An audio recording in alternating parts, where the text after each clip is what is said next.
Hi, everybody. We're back again with another Instagram Live. This time, I'm going to be talking with Rachel Livedalen. She's a Fort Worth-based artist, and she did the work in our current solo show. I'm going to flip the camera around and tour you around real quick, and then I'll invite Rachel in to join.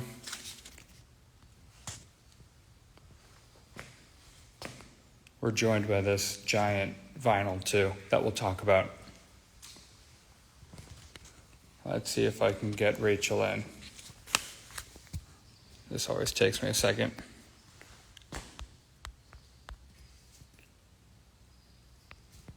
Here she is.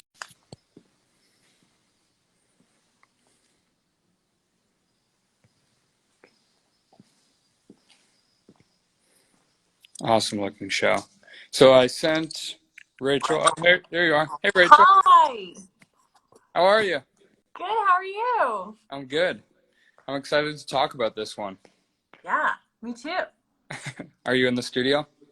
I'm in my office studio because I taught today. Oh, yeah. Mm-hmm. Nice. Well, it looks really interesting there too. Thanks. So why don't you just take a moment to introduce yourself first? Sure. I'm Rachel Livedalen. I am based in Fort Worth, Texas. I'm an artist. I am also an art professor. I teach printmaking at TCU. I've been there for 7 years. I've been in Fort Worth for 7 years. And I'm just really excited to have this show in Austin and share my work with the Austin community. Yeah, it's been great to have your work, and already people have been coming in and loving going through the layers and trying to figure out what is happening. So I think first we'll just say that the show's title is called "It's Kind of Like That," and there's clearly a lot going on in each one of these pieces. Can you just sort of give us an overview about the medium and how you do certain things?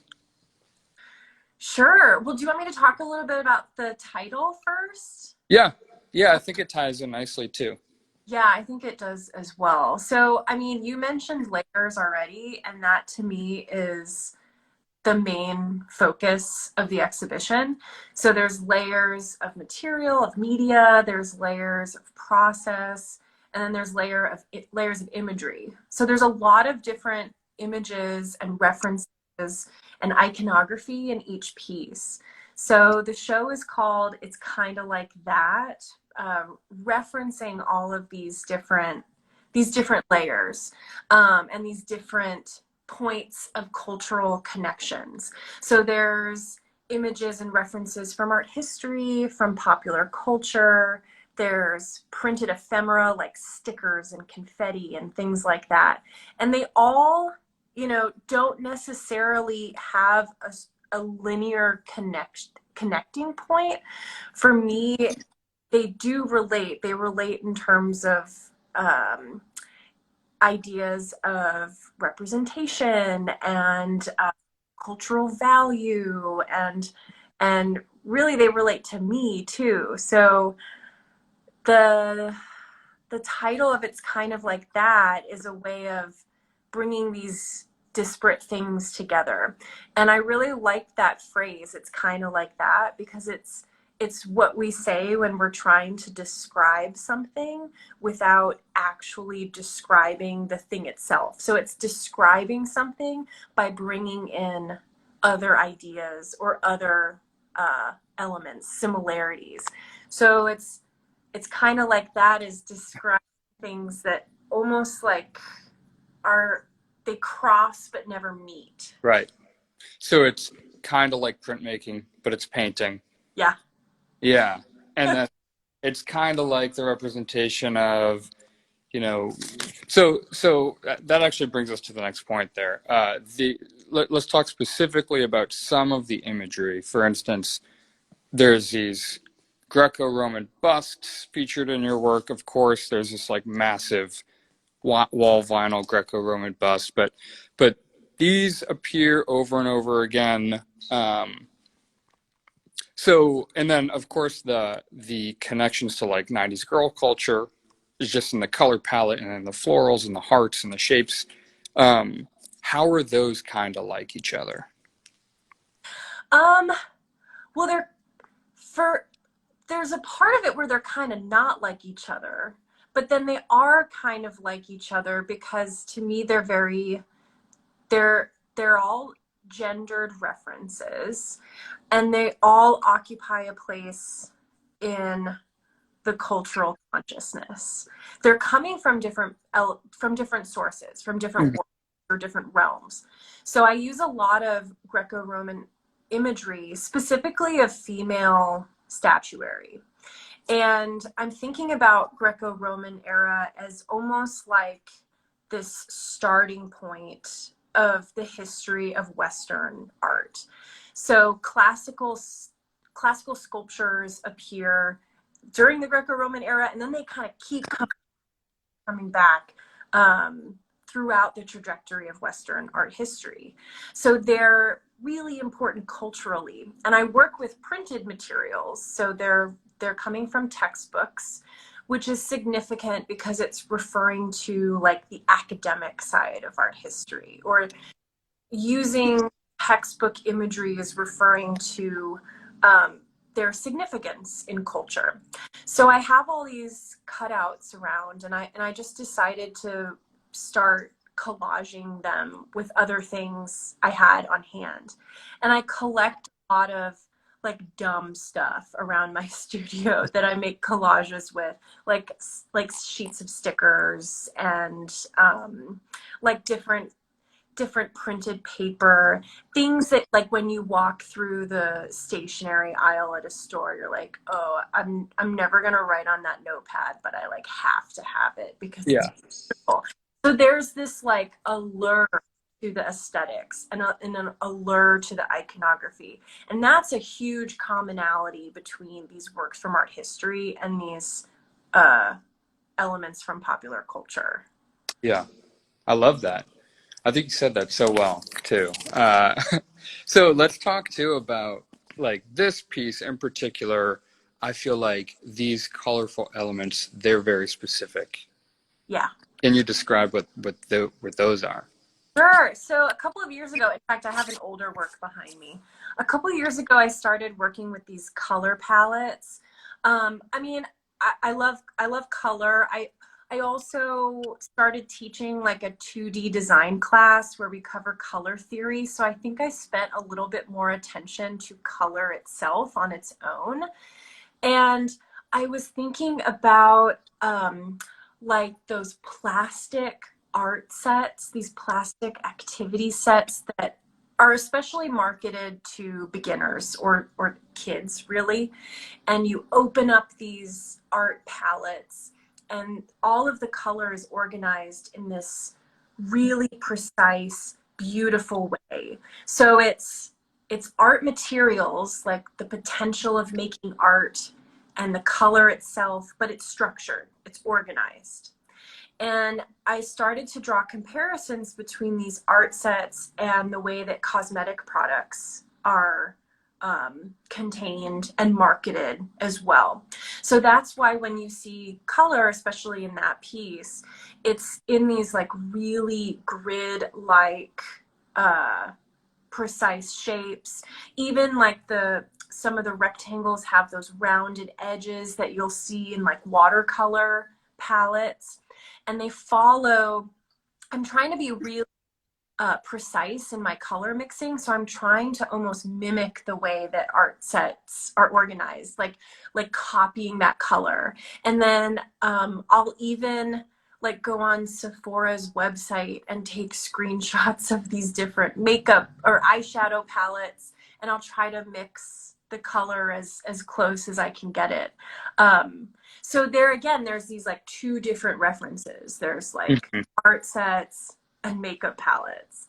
And they're similar. They're different, but they're similar. And actually, this is kind of the first time I'm thinking about this, but makeup palettes are a little bit like higher scale than the activity sets. Oh, yeah. Yeah, You mean they're like marketed. they're just marketed differently. Like activity sets are marketed to children, makeup sets and eyeshadow sets are they're marketed as these sophisticated things. Yeah. Uh, And honestly, I use screenshots of them because they can be quite expensive. yeah, Whereas I buy a lot of these art sets at like Michael's all the time. yeah. And even this color here, Yeah. um, these are the same activity sets. You've just distorted them, right? Yeah, there's a lot of like digital distortion that happens in the works. So that one, I think I even used an image of the sketch from the one you just showed. And I distorted that in Photoshop. Um, and I tried to copy the color as close as I could get. So the works, and maybe this is a good place to talk about like the process, because the works are paintings, but there's a layer of a digital inkjet print, and Mhm. there's a lot of back and forth between working by hand and working on computer. So I mean, they're all hand painted, of course, but I use a lot of digital tools when I'm making these. Yeah, what are some of the digital tools that you'll use? Well, so those paintings on screen now, those originally were iPad drawings, that I then took the line work of the iPad drawing and I made a vinyl stencil. And I use vinyl stenciling a lot. It allows me to paint in a really precise way. So when you get up close, you see like a really graphic, hard edge to the application of the paint. Um, and there are instances where the vinyl is used to create like a really hard grid-like edge. But then in other instances, I want like the quickness of the original iPad drawing. Hmm. Like I made those drawings in a matter of like 30 seconds. So to keep that quickness of the line through a slower process of this like hard edge painting is something that it allows me to do. Yeah, I see that you've used like a similar technique here, Mm-hmm. where there are these little, they look like just quick sketches, but clearly they've been masked out, and you've got these awesome gradients in there, but it's all painted on top, and you use like a mask or a vinyl mask to get. Yeah, Yeah. vinyl, a vinyl mask. Mm-hmm. And So, oh oh, no, sorry. go ahead, Kevin. uh, so it's sort of the same technique that you've used on this giant sticker too, right? Yes. But Yeah. just the back inverse. Mm-hmm. Yeah, the giant wall vinyl. I had so that's coming. I actually pulled it out so I could show. That's coming from this like old vintage book. It's like a trade paperback about the Greeks. And I've been wanting to use it for a while. And so looking at the space, I always like to incorporate some sort of theatrical, like site specific element anytime I have an exhibition. And so I thought this would be a perfect use of this like really graphic image. So the original paperback illustration is converted into a digital image. It's cut into vinyl, and then it's applied directly onto the wall. So like you said, it's kind of like a big fancy sticker. Huh. But I wanted to incorporate it. Oh yeah, and then there's these little guys too. Which are also vinyl, right? Yeah, those are also vinyl. But I like to do something directly onto the wall as well, because I it's almost like I want to create a non-neutral gallery wall, like rather than having like the clean white wall for every part of the show. It kind of like sets the tone for the space. Yeah. I mean, it definitely completely changes the whole context of the space, and it really it helps your work for sure. It's exciting. I love just walking around here. I've got this giant guardian sort of looking over me all the time. Yeah. Uh, it's fun. It's just fun, and so much of your work feels like it's about fun, Mm-hmm. right? Yeah, there's definitely some really fun elements in it for sure. I mean, there's like rainbow colors and Yeah. stickers, things like that. And set into this sort of backdrop of art throughout human history. Yeah. It's really amazing. Well, I wanted to keep the conversation short. I so appreciate it, Rachel. I'm incredibly excited about your work. It's great to have on the walls, and this show, it's kind of like that, is on view until May 15th. So we've got about 5 weeks left. I hope y'all watching can come by and check out the show in person. There's so many details here that just don't come through, on Instagram and online and stuff. I really recommend you come by and check it out for yourself. So thanks so much, Rachel. Thank you. Yeah, have a good night. You too. Bye.